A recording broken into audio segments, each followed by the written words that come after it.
Pronto, então vamos conversar, vamos começar, né, o nosso bate-papo com isso, com esse tema, certo? Embora a gente já tenha conversado, né, várias vezes sobre o mundo de regeneração, sobre a chegada do mundo de regeneração e sobre aquela profecia de Chico Xavier de 2057, né, do ano de 2057, uma coisa que precisa ficar claro, e a gente tem em mente isso, é o seguinte: quando fala de 2057, não se está se falando da regeneração completa, tá? E isso vai realmente levar muito tempo ainda, muito tempo. Vai estar se falando, a partir de 2057, não caberá mais, não haverá mais um mundo de provas e expiações, como é agora. Então, estaremos realmente no início do mundo de regeneração. Acontece que, de uma fase para outra, de qualquer coisa, né? Não se há uma ruptura brusca. Acabou aqui o mundo de provas e expiações e começou aqui o mundo de regeneração. Não. Essa mudança vai se dando, né? Pouco a pouco, e ela já vem acontecendo. Tanto é que tem aí a chegada, né, dos espíritos já de mundo de regeneração. Essas crianças já mais adiantadas, não necessariamente crianças inteligentes, tá? Crianças com QI elevado, mas crianças de um QE, inteligência emocional, já aberta, elevada, de inteligência espiritual, que é o QS, entendeu? Que já dão conselhos, que tem uma forma de viver, uma forma de ver a vida já bem diferente, que está fazendo já diferença aí no mundo, tá? Então, vem acontecendo já essa entrada, né, da energia regeneradora, certo? A partir de 2057 é quando dá-se o início, digamos assim, propriamente dito, dessa fase onde, tipo, ou vai ou racha, entendeu? Não dá mais tempo para a gente estar deixando o nosso adiantamento para depois, o nosso desenvolvimento para depois. Agora, quando se diz assim, o mundo de regeneração está completo, aí ainda vai levar muito tempo. Vai ser lá para o 3º milênio. É como, veja bem, quando diz assim, 18 anos de idade, entrou na fase adulta, né? Já assume algumas responsabilidades da vida civil, tá? Já responde por algumas coisas com 18 anos de idade. Entrou na fase adulta, mas ainda não é um adulto completo. O adulto, ele se forma aos 28 anos, tá? Que aí é uma história assim para uma outra conversa, tá? Que é o ciclo de vida. E então, ele entrou numa fase adulta, mas dentro dessa fase ele vai desenvolvendo. E então é assim que acontece com o mundo de regeneração, que está aí, né? Já na porta. Então, 2057, a gente entra propriamente nele, é como quando você está com 17 anos de idade e você já está, né, com quase 18, então você já está quase lá, né? Então nós já estamos quase lá, falta muito pouca coisa, e já respondemos sim por algumas coisas correspondentes ao mundo de regeneração. Já existe uma espera em nós, certo? Que a gente corresponda a essa expectativa, ao que se espera de um espírito em regeneração. E a partir de 2057, que não necessariamente tem que ser 2057, pode ser 56, 58, 55, 59, entendeu? Por causa dessa mesclagem, né? Não é uma ruptura brusca. E então a gente entra nessa fase e a partir daí é que vai desenvolvendo. Como quando você faz os 18 anos, e a partir daí é que você vai desenvolvendo na fase adulta. e não necessariamente que se tornou já uma pessoa adulta. Compreende isso? E então é assim. Aí, nesse caso, de que Beth, né, trouxe para a gente, dessa pessoa que falou que ainda ia demorar muito, é nesse sentido. Que lá para o 3º milênio é quando se chegou à fase adulta. Fazendo essa analogia, né, com a nossa idade cronológica, certo? E então é como se dissesse assim, 18 anos, entrou na fase adulta, 28 anos, adulto completo. E então, 3º milênio, certo? Regeneração completa. Aí só tem espíritos em regeneração, tá? E não vai haver, desde essa entrada, não haverá mais espíritos que tenham uma informação energética correspondente a mundos de provas e expiações. Por isso que se pede tanto a gente agora, que a gente desperte a nossa consciência, que a gente tenha consciência dessa fase que vai chegar, para que a gente possa estar com essa turminha de espíritos em regeneração. É como se você chegasse para o seu filho, que está com 17 anos de idade, 16, 17, e dissesse, olha, vá acordando, vá despertando para as responsabilidades que você vai precisar assumir, porque daqui a pouco você vai fazer 18 anos. E eu não vou poder estar resolvendo mais tudo por você. Com 18 anos, você já vai responder por muitas coisas da vida civil. E então é isso que a espiritualidade está fazendo com a gente. Olha, acorda. Acorda para a fase que está chegando. Porque daqui a pouco a gente não vai poder estar fazendo mais nada, não. Porque uma das características de uma pessoa desperta é a autorresponsabilidade. É quando você não terceiriza mais culpas. É quando você assume as suas responsabilidades de espírito imortal que você é. E então, você vai viver dentro desse propósito do desenvolvimento do seu espírito. Vai colocar a sua essência para viver. Vai colocar o seu espírito para viver. Vai ter que deixar o ego de lado. Vai ter que saber administrar o ego. Não vai dar para estar assumindo ou colocando mais culpas em terceiros, culpa na vida, culpa em Deus. Foi feita a vontade de Deus. Não, foi feita a nossa. Porque nós que buscamos as nossas situações, sejam elas boas ou sejam elas ruins. Entende? E aí, então, quando se fala dessa autorresponsabilidade, a característica de um espírito em regeneração, né? Então, o que é que vai dar essa autorresponsabilidade? O que Beck tinha comentado, o autoconhecimento. Por isso que se batido tanto nessa tecla do autoconhecimento, tá? Uma outra característica, né, é a fraternidade. É o sentido coletivo. Porque essa transição, a chegada dessa nova era, traz duas responsabilidades, a individual e a coletiva. Aquela que nós vamos assumir com o nosso próprio desenvolvimento e aquela que nós vamos assumir para nós enquanto seres coletivos que nós somos, porque somos todos um só. E aí é onde se encontra uma grande dificuldade, porque muitas pessoas pensam que é descobrir uma missão que a pessoa tenha e realizar essa missão. E não é isso. E não é isso. A gente começa com os grupos que estão mais próximos a nós. Um grupo de estudo como esse aqui nosso, o nosso grupo familiar, né? O nosso grupo profissional, os nossos grupos sociais, e então estaremos contribuindo com a sociedade.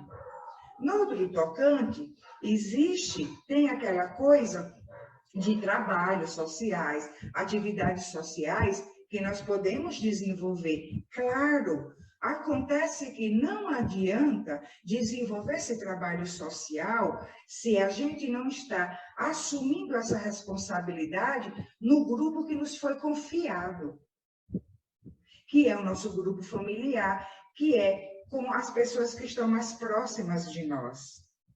E então, se a gente não consegue essa fraternidade no micro, a gente não vai conseguir no macro. E é a isso que nós estamos sendo chamados para esse alerta. Da gente desenvolver, trabalhar em nós esse senso de coletividade. Por quê? Porque somente isso vai nos afastar da maior chaga da humanidade. Inclusive, a gente teve um encontro, né? Nós tivemos um encontro que falamos sobre isso, e tem um videozinho lá no canal, que é o egoísmo. Somente a fraternidade nos afasta do egoísmo. E nós estamos ainda muito egoístas. O orgulho e o egoísmo, as duas piores chagas da humanidade. E o egoísmo, ele já vem, né, do orgulho. E então, em tantas formas que nós somos egoístas, que a gente nem percebe, entendeu? Que a gente nem percebe. Por quê? Porque já está tão entranhado, tão incrustado ali naquilo que a gente chama nossa personalidade, que a gente nem se dá conta. E no momento aqui de reflexão e de intuições, né? E aí foi me dito o seguinte, a gente, né, eu pensando justamente, conversando com eles justamente sobre o egoísmo, e foi nesse final de ano, e aí foi me dito o seguinte, olha, o pior egoísmo não é aquele de que você tem 5 doces e você quer os 5 para você. Você não quer dividir com os coleguinhas. Isso não é egoísmo. Isso é ganância. O que eles disseram para mim. Isso é ser avaro, isso é avareza, isso é ganância. Quer tudo só para você. O egoísmo é a doença do ego. É quando você quer satisfazer as vontades do seu ego. E essas vontades estão relacionadas aos seus sentimentos. E então aí a diferença com o doce. Porque o doce não está relacionado a um sentimento, mas ao prazer de um paladar. E então, eu gosto muito desse doce, eu tenho 5, eu vou comer os 5, eu não vou dar para ninguém. É uma ganância em cima de um desejo sensorial, que é o paladar. O egoísmo é a satisfação dos sentimentos do ego. Disso que forma a nossa personalidade.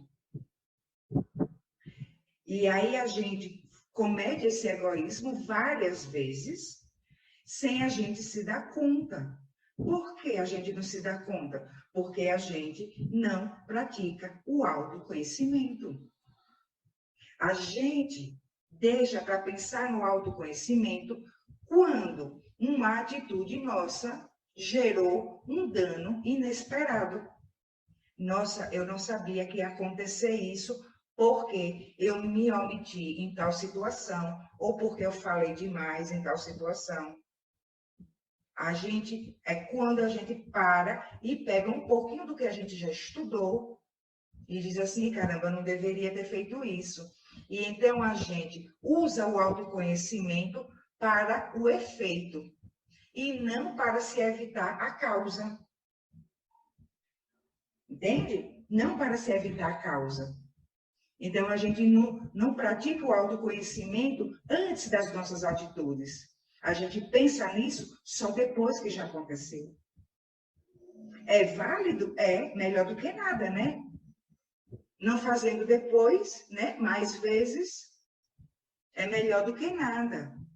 Só que nós estamos num estágio que nós precisamos já pensar no autoconhecimento antes das nossas atitudes. Por que eu vou fazer isso? Ou por que eu vou falar isso? Ou por que eu vou me omitir naquilo outro? Aí, por que a gente não faz isso? Porque nós somos ainda reativos, instintivos, e então nós somos ainda egoístas. O nosso ego está doente. É o ego fraco que está lá em nosso livro, que a gente comenta sobre isso. O ego fraco. Nós não temos um ego forte. O que é um ego forte? É aquele que não enfraquece diante das ordens do nosso self, do pedido do nosso self.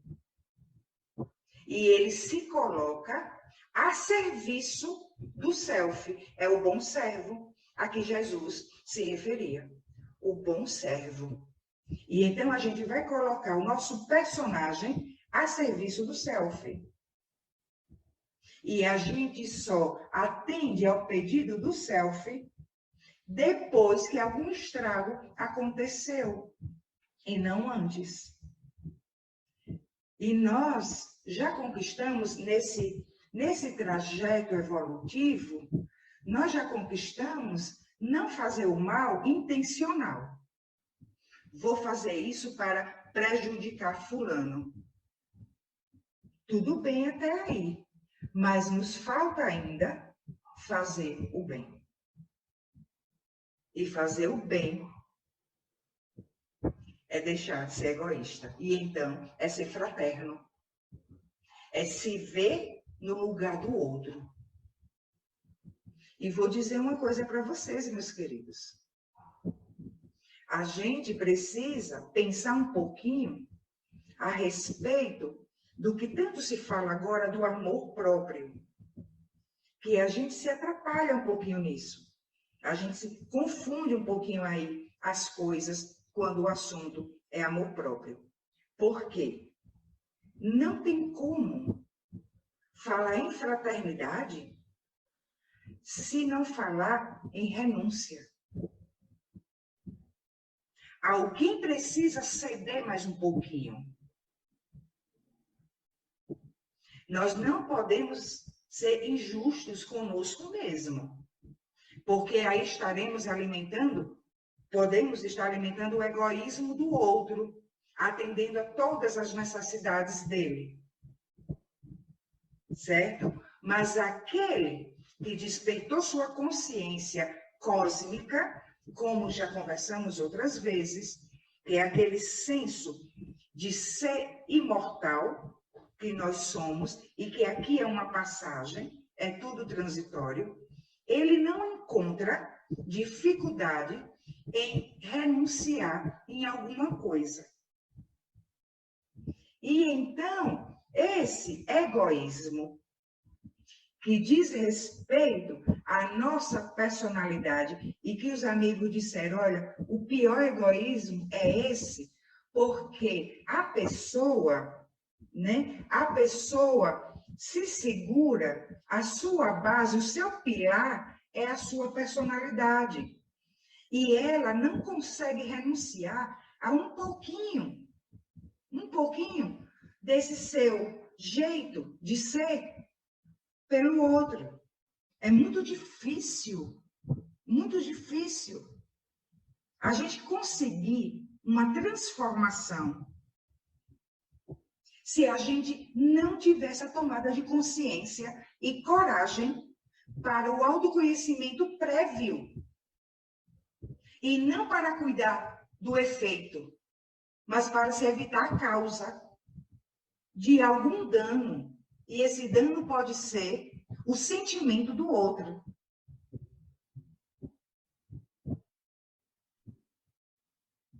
Os sentimentos do outro, que a gente não se importa.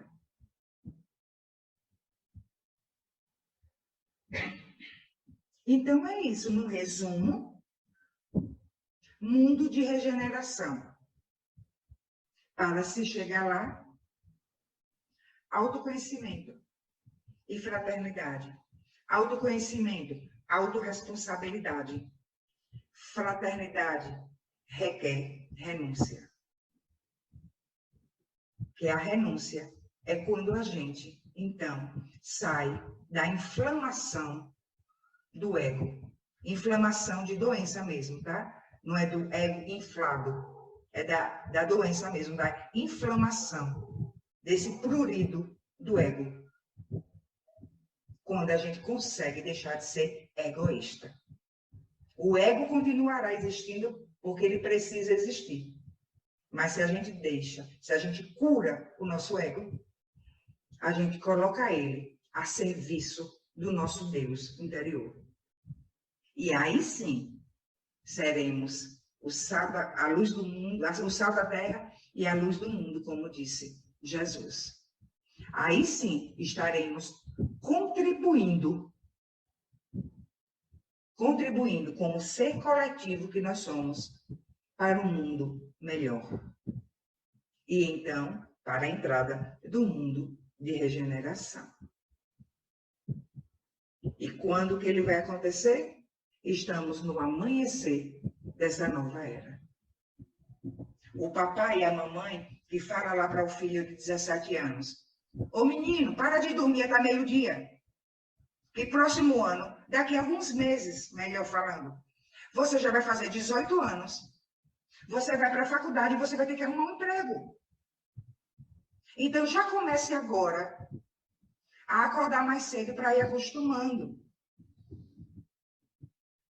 E então, esse que está sendo dito para a gente, bora, está chegando, acorda agora, vai fazendo esse trabalho interior.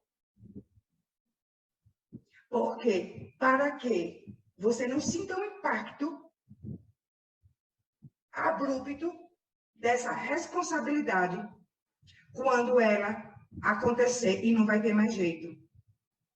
Que é quando você faz uns 18 anos, ainda dentro dessa analogia, você faz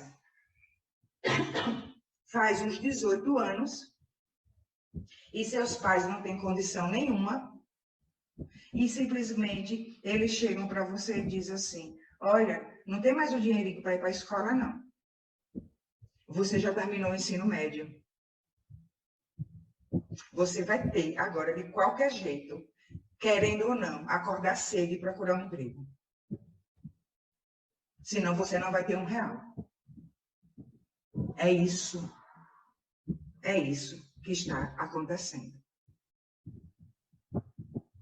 E então diz, olha, se você tem essa tomada de consciência e você se coloca com confiança e determinação a seguir dentro desse propósito do seu espírito, naquela vaciladazinha que vai acontecer, porque ninguém vai se tornar espírito perfeito, é um processo de amadurecimento espiritual, então vai acontecer. Então, olha, dentro dessa sua caminhada agora de mudança, nós estaremos aqui para segurar na sua mão. Caiu? Segura aqui na minha mão. Vamos, eu te ajudo a levantar.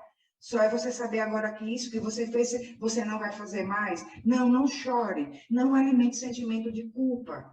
Vai lá, aí intui, ó, vai lá, procura ali seu coleguinha, pede desculpa. Aí você vai e pede desculpa, porque você se colocou neste caminho de mudança já com confiança, com coragem. E então essa ajuda chega com a ajuda dos pais, que diz assim, filho, enquanto você está aí terminando o ensino médio, a gente aqui não tem condições, mas o que você precisar, estude. Que enquanto o que você precisar, a gente aperta daqui, aperta dali e a gente vai te ajudando. Mas depois que você fizer 18 anos, não vai ter mais como.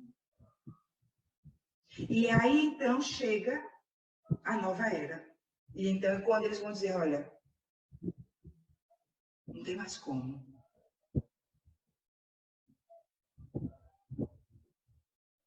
É como se aqueles pais dissessem, no momento mais crítico, olha, meu filho, o negócio é o seguinte, amo você demais, mas não vai dar para sustentar marmanjo desempregado aqui em casa. A gente te deu o alimento até onde deu. Mas você fez 18 anos, não quer trabalhar, acorda meio-dia. Eu e seu pai não tem de onde tirar. Procura para onde ir. E então, entra a nova era e vai ser dito, olha, não tem mais o que ser feito. Nessa casa, infelizmente, você não vai poder ficar mais.